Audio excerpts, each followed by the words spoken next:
the silence didn't happen all at once. It came in pieces, so small and quiet at first that no one, not even me, realized what was happening. A missed call here. A message I read but didn't answer there. Invitations I declined with polite excuses that slowly stopped sounding polite at all. Holidays I said I was too busy for until eventually no one bothered asking. It wasn't dramatic, it wasn't loud, it was just absence. 7 years of no contact. 7 years of choosing myself over people who had spent my entire life convincing me I wasn't worth choosing. People always assume there must have been a breaking point. Something explosive. A fight that shattered everything in one moment. Something that makes walking away make sense. But the truth is harder to explain. There wasn't one moment. There were hundreds. Thousands, even. Tiny fractures that built up over years until the entire foundation cracked beneath me. It was the way my mother would sigh every time I spoke. Like my voice alone exhausted her. The way she could turn any achievement into something smaller. Something temporary. Something that didn't quite count. "Let's hope you don't mess this up too," she said the night my scholarship letter arrived, barely glancing at it before going back to her phone. I remember standing there, the paper trembling slightly in my hands, waiting for something, pride, maybe. Or at least acknowledgement. It never came. It was the way my father stayed quiet through everything. Not cruel, not openly harsh, just absent in all the ways that mattered. He watched, always. Watched my mother tear into me over things that didn't deserve anger. Watched my sister laugh when I stumbled, when I cried, when I tried to defend myself and failed. And every time I looked at him, hoping for something, anything, he would look away. Silence can hurt more than words when it comes from someone who's supposed to protect you. And then there were my siblings. They learned early what I didn't. That survival in that house meant aligning with the strongest voice. And the strongest voice was never mine. So they laughed when I was the punchline. They rolled their eyes when I spoke. They repeated the same phrases I had heard my entire life, like they were facts instead of opinions. "You're too sensitive. You always overreact. Why do you make everything about you?" I started to believe them. That was the worst part. It wasn't just what they said or did. It was what it turned me into. Someone who second-guessed every emotion. Someone who apologized for things that weren't her fault. Someone who learned to shrink herself just to avoid becoming a target. I became quiet, careful, invisible. And still, it wasn't enough. There was always something wrong with me. If I spoke, I was disrespectful. If I stayed silent, I was cold. If I succeeded, it was luck. If I failed, it was proof of what they had always said about me. I remember one night more clearly than the rest. A family dinner. Nothing special. Just another evening that was supposed to be normal. I had just come back from an interview I was excited about. Terrified, too, but hopeful in a way I hadn't felt in a long time. I made the mistake of sharing it. At first, no one reacted. Then my mother laughed, a short, sharp sound that cut through the room. That kind of job," she said, shaking her head. "Let's be realistic." My sister snorted. My brother didn't even look up from his phone. I felt my face burn, my chest tighten, but I pushed through it. I tried to explain why I thought I had a chance, what I had prepared, how much it meant to me. That was my second mistake. "God, you're exhausting," my sister muttered. And just like that, the conversation moved on. Like I hadn't spoken at all. I sat there for the rest of the dinner, picking at my food, feeling smaller with every passing second. By the time I got to my room that night, I couldn't hold it in anymore. I cried quietly, because even that felt like something I had to hide. That was when something shifted. Not loudly, not in a way anyone else could see. But inside me something cracked. It wasn't anger. I had felt anger before, and it always burned out quickly, leaving me feeling worse than before. This was different. This was clarity. A quiet, terrifying realization that nothing I did would ever be enough. That no matter how hard I tried, how much I achieved, how carefully I chose my words, they would always see me the same way. And more importantly, they wanted to. That realization changed everything. I stopped trying after that. Not all at once, but gradually. I stopped sharing. Stopped explaining. Stopped looking for approval that was never going to come. And when I finally left, It wasn't during a fight. There were no raised voices, no slammed doors, no dramatic declarations. I packed my things slowly, methodically, like I was completing a task I had already accepted long ago. A few clothes, important documents. The things that actually mattered. No one noticed at first. That, more than anything, told me I was making the right decision. I left my key on the counter. Stood there for a moment, looking around the space that had never really felt like home, and waited for something: fear, doubt, regret. But all I felt was stillness. Like the world had finally gone quiet after years of noise. I walked out without saying goodbye. And I didn't look back. The first few months were the hardest. Not because I missed them, but because I didn't know who I was without them. Every decision felt unfamiliar.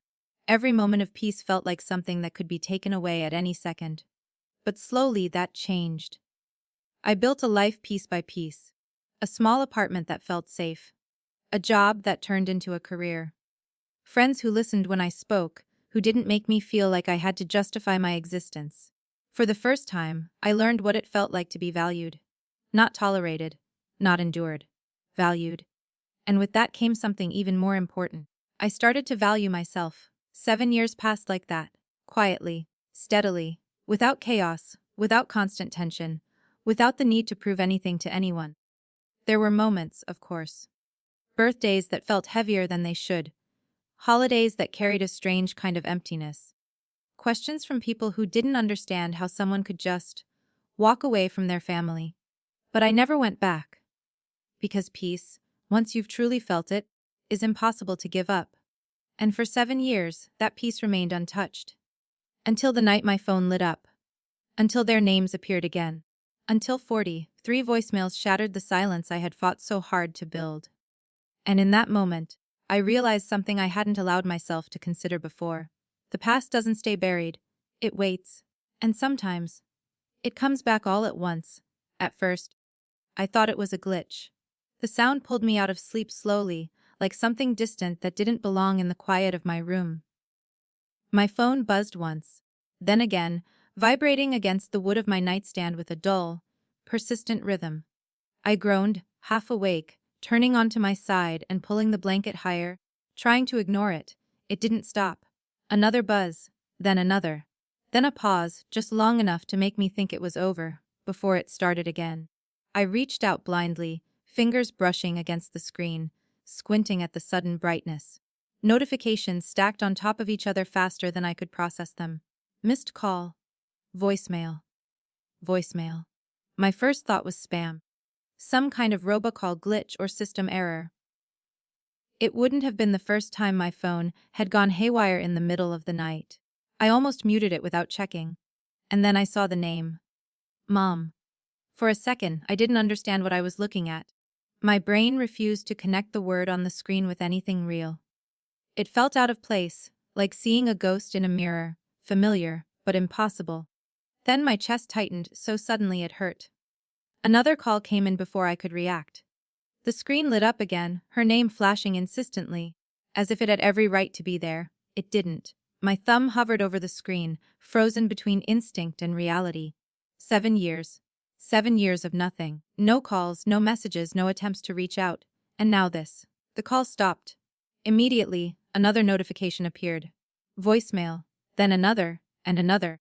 I sat up slowly, the blanket falling away as the room seemed to shrink around me. The darkness felt different now, heavier somehow, like it was pressing in from all sides. The notifications kept coming. By the time the buzzing finally stopped, the number on my screen made my stomach drop. 43 voicemails. I stared at it, waiting for it to change. For it to reset or correct itself. It didn't. 43. My hands felt cold, unsteady in a way I hadn't experienced in years. I hated that feeling. Hated how quickly it came back, like it had just been waiting for the right moment. I told myself not to listen. Whatever it was, it could wait until morning. Nothing good ever came from late night panic, especially not from them. I had learned that lesson a long time ago. But curiosity is a dangerous thing. It doesn't care about boundaries or self-preservation. It just digs in, whispering questions you can't ignore. What if something happened? What if someone's hurt? What if this is the one time it actually matters? That last thought was the one that got me. Because deep down, no matter how much time had passed, a part of me still believed that if something serious happened, I would need to know. That I couldn't just turn my back completely, not when it came to life or death situations. I exhaled slowly, steadying myself, and tapped the first voicemail. Her voice came through immediately, strained, breathless, unfamiliar in a way that made my skin prickle. Please call me back. It's urgent. The message ended abruptly, like she had rushed through it without thinking. I frowned slightly, my grip tightening on the phone. Urgent. That word didn't mean much coming from her. Everything had always been urgent. Everything had always been framed like a crisis. Like the world was ending if I didn't respond exactly the way she wanted. I pressed the next one. Why aren't you answering? I know you can see this. Pick up the phone. My jaw tightened. There it was. The shift. The assumption that I owed her something. That access to me was still a given, even after all this time. The third message came quickly after. This isn't funny anymore. Call me back right now. I almost stopped listening right there. My thumb hovered over the screen again, the urge to shut it off growing stronger. This was exactly why I had left. The tone, the pressure, the immediate jump from concern to control, it hadn't changed. Of course it hadn't. 7 years hadn't fixed anything, but something in her voice on the first message lingered in my mind. That edge of panic that hadn't sounded rehearsed or manipulative. It sounded real. Reluctantly, I kept going. By the fifth message, the desperation had twisted into something sharper. After everything we've done for you, this is how you treat us. A hollow laugh escaped me before I could stop it. There it was, the guilt. The rewriting of history. Even now, even in whatever crisis had triggered this flood of calls, she couldn't help herself. She had to remind me of the version of reality where they were the ones who had given, sacrificed, endured. My chest felt tight, but not in the same way as before. This wasn't fear. It was recognition. Nothing had changed. The messages blurred together for a while after that. Her voice rising and falling between panic and anger, urgency and accusation. I caught fragments more than full sentences, pieces that didn't quite fit together but felt important anyway. Why are you doing this? You can't just ignore us. This is serious. I almost missed the shift when it came. It was subtle at first. A break in her usual rhythm, a hesitation that didn't belong. They're asking about you. My breath caught. I sat up straighter, the fog of sleep completely gone now. The next message started before I could process it. They said if we don't find you, it's going to get worse. A cold, unfamiliar feeling settled in my stomach. That didn't sound like her. That didn't sound like manipulation or exaggeration. There was something else there, something uncertain, almost fearful. I replayed it. They're asking about you. Who was they? The following messages only made it more confusing. My father's voice appeared for the first time, low and strained in a way I had never heard before. Call us back. We need to explain some things. Explain what? Another message. My sister this time, her tone sharper than the others but lacking its usual bite. You need to answer your phone. This isn't a joke. I frowned, leaning back against the headboard, my mind racing. This wasn't normal. None of this was. If it had just been my mother, I would have dismissed it. Written it off as another attempt to pull me back into something I had worked too hard to escape. But all of them. Reaching out like this. Something was wrong. Very wrong. I let the remaining voicemails play out, but the words started to lose meaning. My thoughts were moving too fast, jumping from one possibility to another, trying to make sense of something that didn't add up. If someone had died, they would have said it. If someone was sick, they would have led with that. This was something else. Something they weren't saying directly. I looked down at my phone, at the long list of messages that shouldn't exist, and felt a strange, unsettling clarity begin to form. They hadn't called me for 7 years. Not once, not on birthdays, not on holidays, not even to pretend they cared. And now, in the middle of the night, they had called 43 times. Left 43 voicemails, not because they missed me, not because they had changed, but because something had happened that forced them to remember I existed. I swallowed hard, my grip tightening around the phone. They needed something. That much was obvious. The question was, what? And why did it feel like whatever it was had nothing to do with reconciliation, and everything to do with dragging me back into a mess I had already escaped? I set the phone down slowly, staring at the dark ceiling as the weight of it settled over me. For 7 years, I had built a life free from their chaos. For 7 years, I had been out, and now, without warning, without explanation, they were knocking again, not gently, not respectfully, but with urgency, with desperation, with fear. And for the first time since I walked away, I realized something that made my chest tighten in a completely different way. Whatever this was, it wasn't over. I didn't call them back. Not that night. Not the next morning. Not even when my phone sat on the table beside me like a loaded question, vibrating once more with a final attempt before falling silent again. The old version of me would have responded immediately. I knew that without needing to think about it. She would have called back in a panic, heart racing, already apologizing before anyone even said what was wrong. She would have stepped right back into the role they had carved out for her: fixer, scapegoat, emotional shock absorber. But that version of me didn't exist anymore. So instead of reacting, I waited. I made coffee like I always did, slow and deliberate, letting the familiar routine ground me. The quiet of my apartment felt different now, not broken but watched, almost. Like something had shifted just outside the walls. I hated that feeling, but I didn't let it rush me. I sat at the kitchen table, phone in front of me, and pressed play again. This time I didn't listen as their daughter. I listened as someone removed from them. Detached. Observant. It changed everything. The emotion in their voices was still there: panic, frustration, anger, but beneath it, there were patterns. Gaps. Words they avoided. Phrases they repeated. "They're asking about you?" That one again.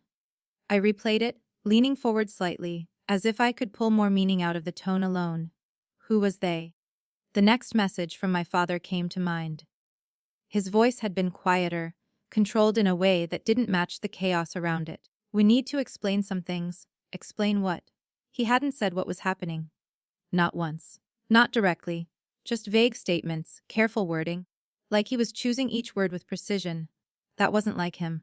Growing up, he had always avoided confrontation entirely. Silence was his shield. If something uncomfortable came up, he simply didn't engage. But now he was involved. Actively. That alone told me this wasn't small. I kept listening. My mother's messages became more frantic the further they went on, but even in her panic, she circled the same ideas again and again.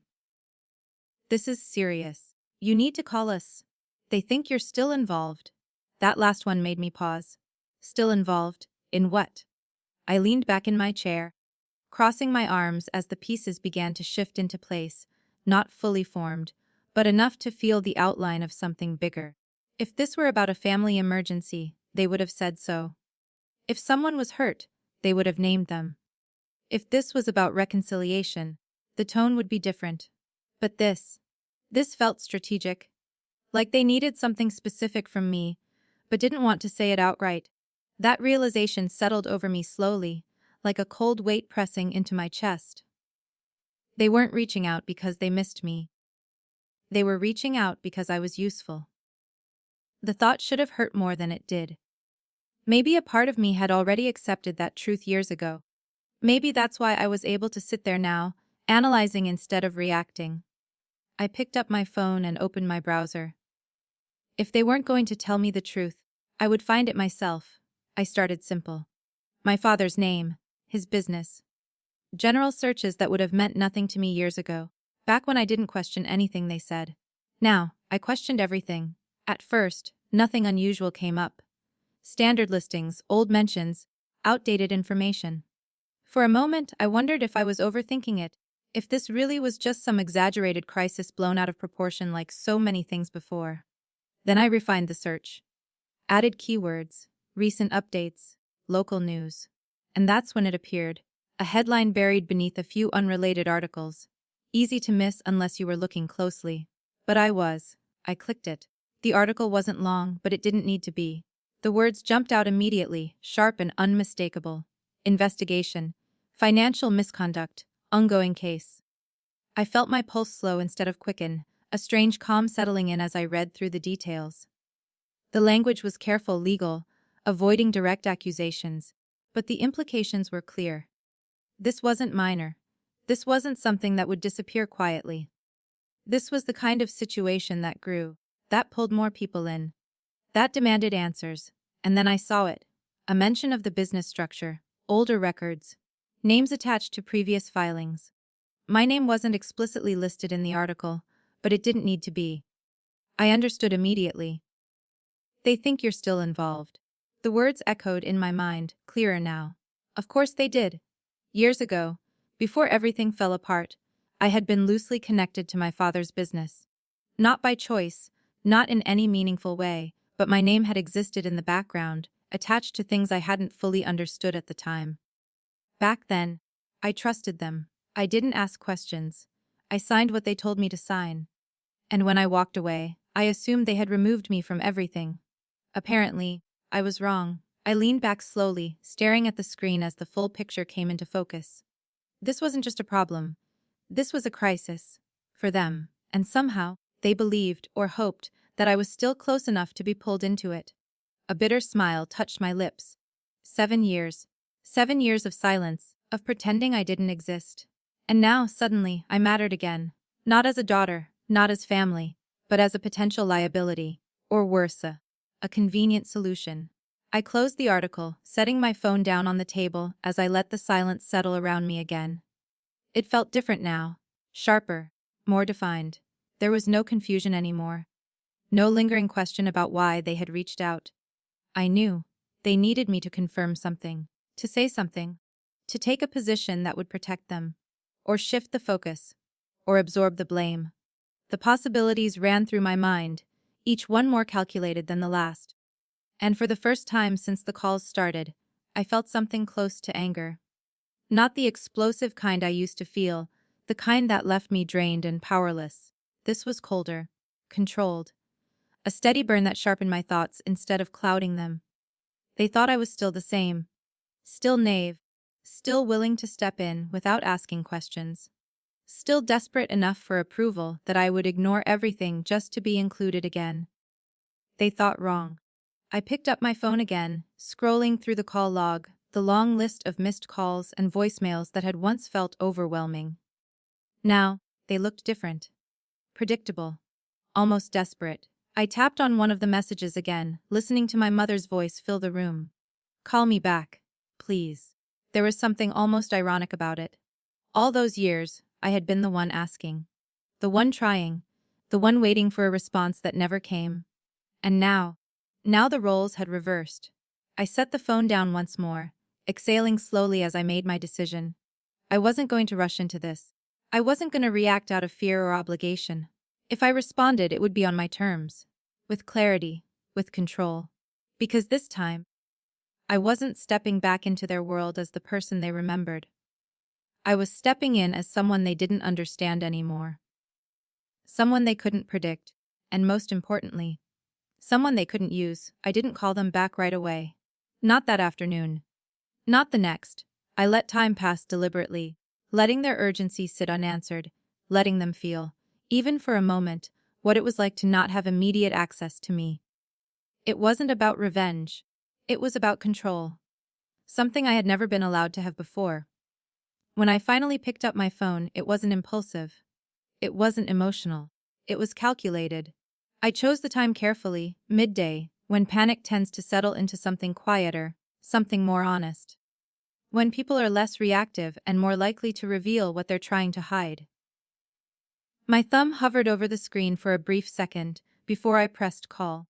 It rang once. Twice. Then it connected. You finally decided to call. Her voice came in sharp, immediate, like she had been waiting with the phone in her hand. The tone was familiar, accusatory, impatient, but there was something underneath it now. A crack. A strain that hadn't been there before.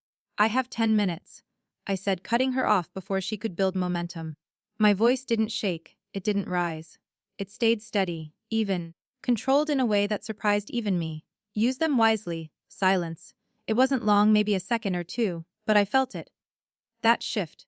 That moment where she realized something wasn't lining up with her expectations. I wasn't apologizing. I wasn't explaining. I wasn't asking what was wrong. I was setting terms. You don't get to. She started, but her voice faltered halfway through the sentence, like she wasn't sure how to finish it.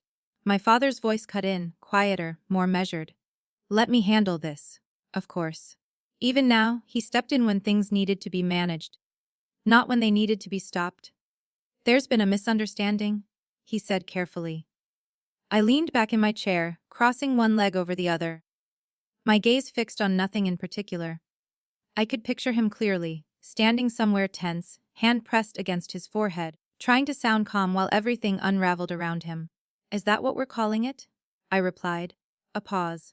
He exhaled slowly, like he was choosing his next words with extreme caution. They're reviewing some older records, he continued. Your name came up. There it was. Not a direct explanation. Not the truth. Just enough information to lead me in the direction he wanted without fully committing to anything. They're saying you're still connected to the business, he added. I let the silence stretch this time. I wanted him to feel it. To sit in the space where I didn't immediately respond, didn't rush to reassure him, didn't jump in to solve the problem. Because that's what he expected. That's what they all expected. That sounds like your problem, I said finally. My mother scoffed, the sound sharp and defensive. Excuse me. I ignored her.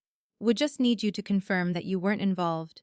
My father continued quickly, his tone tightening just slightly. That you've been. Separate. Separate. The word almost made me smile.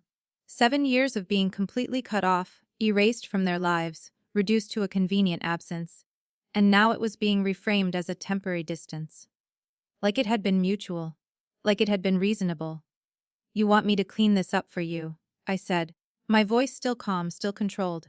No, my mother snapped, jumping back in. We just need the truth.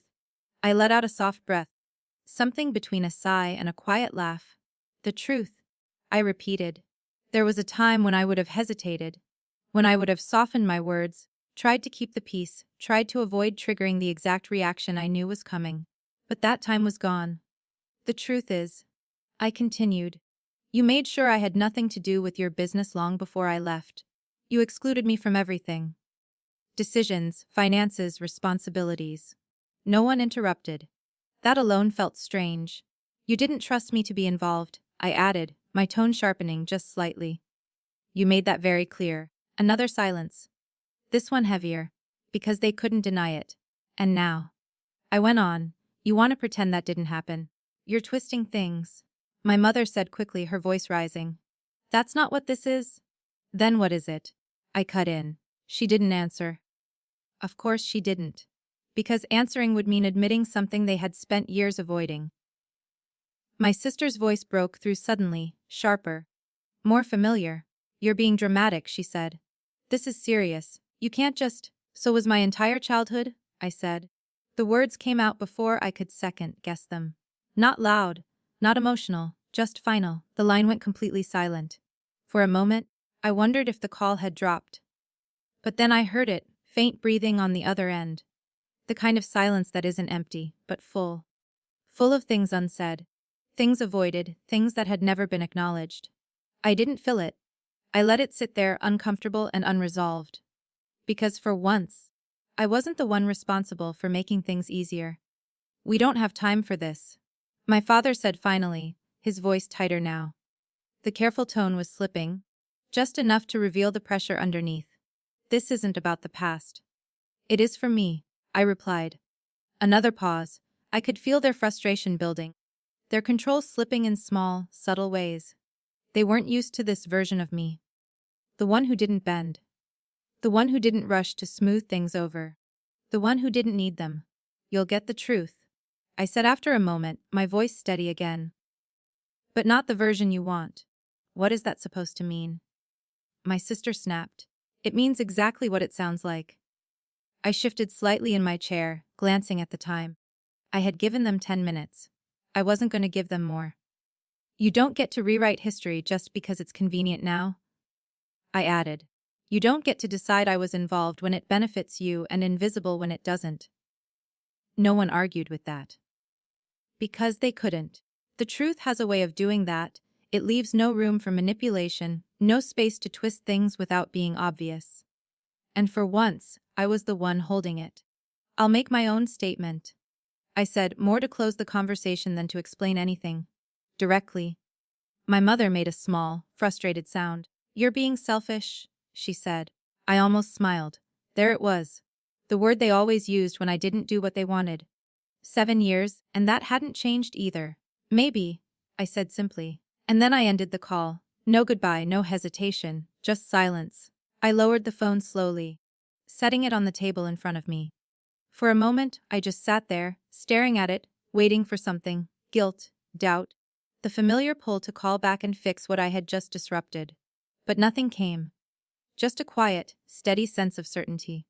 For the first time in my life, I had spoken to them without shrinking, without adjusting myself to fit their expectations, without giving them the power to control the outcome, and more importantly, I had walked away from the conversation on my own terms.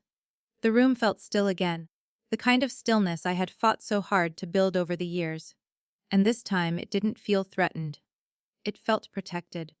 Because whatever came next, whatever consequences unfolded from the truth I was about to put into the world, I knew one thing for certain. I wasn't going to be dragged back into their chaos. Not again. The statement I gave was simple. It didn't take hours to write. It didn't require rehearsing or rewriting until it sounded perfect. There was no need to shape it into something persuasive or emotional.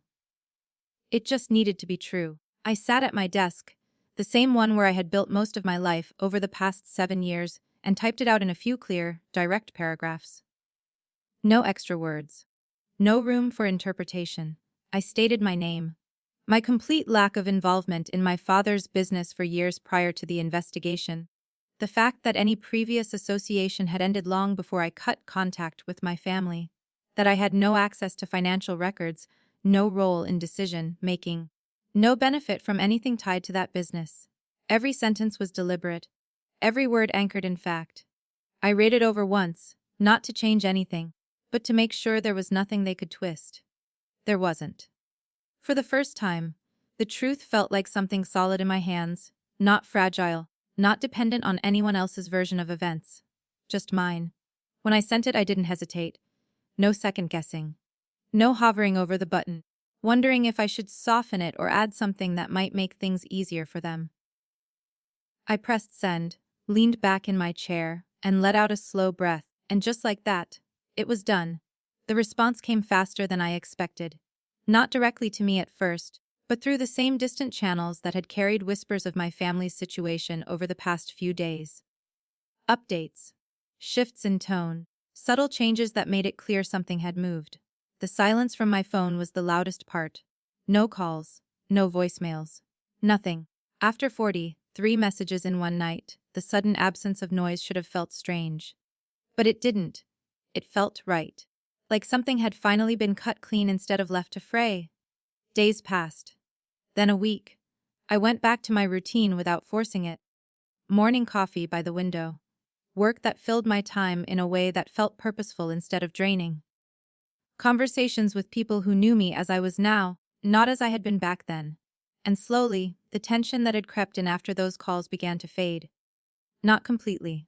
But enough. I heard things eventually. You always do. Even when you step away from people, pieces of their lives have a way of reaching you. Through mutual acquaintances. Through fragments of conversation. Through the quiet, inevitable spread of information when something big happens. And this was big. Legal consequences. That was the phrase I heard first. Not rumors. Not speculation. Consequences. Investigations deepening. Financial records being examined more closely. Names being pulled into the light that had once stayed comfortably in the background. My father's name didn't stay quiet for long. Neither did the business. There were complications. Layers to it. People involved who hadn't expected things to go this far. Situations unraveling faster than they could be contained. I didn't follow it closely. I didn't need to. I had already done what I needed to do. Whatever happened after that wasn't mine to carry. That realization settled into me in a way I hadn't expected. For so long, I had been tied to their outcomes. Their moods. Their decisions. Their mistakes.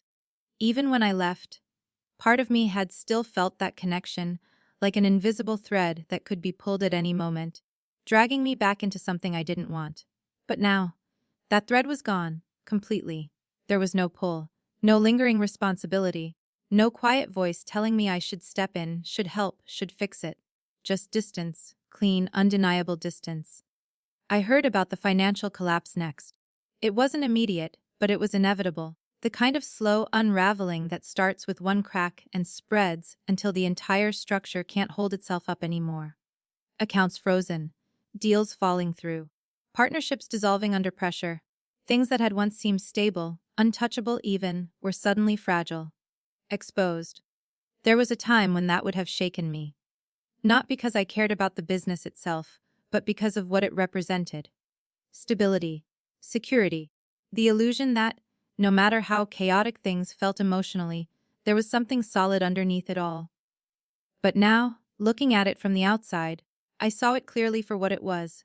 Not stability, control. And control, when built on the wrong foundation, doesn't last. I heard less about my mother and siblings. Bits and pieces, nothing clear. Tension. Arguments. The kind of strain that comes when pressure builds and there's no one left to deflect it onto. For years, that role had been mine. I had absorbed it, redirected it, carried it in ways I didn't fully understand at the time. Without me there was nowhere for it to go but inward. I didn't feel satisfaction. That surprised me more than anything. After everything, after the years of being dismissed and diminished, I expected at least a flicker of something, relief, maybe, or even a sense of justice. But what I felt instead was neutral. Calm, like watching a storm from a distance, knowing it couldn't reach me anymore. Weeks passed, then more. The silence remained. No attempts to contact me again. No follow-up messages. No sudden reappearance of their names on my screen. It was as if, once I had made my position clear, they had nothing left to say. Or nothing left to gain. One evening, long after everything had settled into something quieter, I found myself sitting by the window, my phone resting loosely in my hand.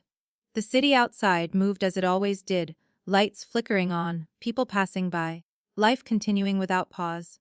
I scrolled through my call log without really thinking about it, and there it was. That night. 43 voicemails. A cluster of missed calls that looked almost unreal now, like something that belonged to a different version of my life. I tapped on one of them, letting it play. My mother's voice filled the room again, distant and urgent, and layered with something I no longer felt responsible for. Please call me back.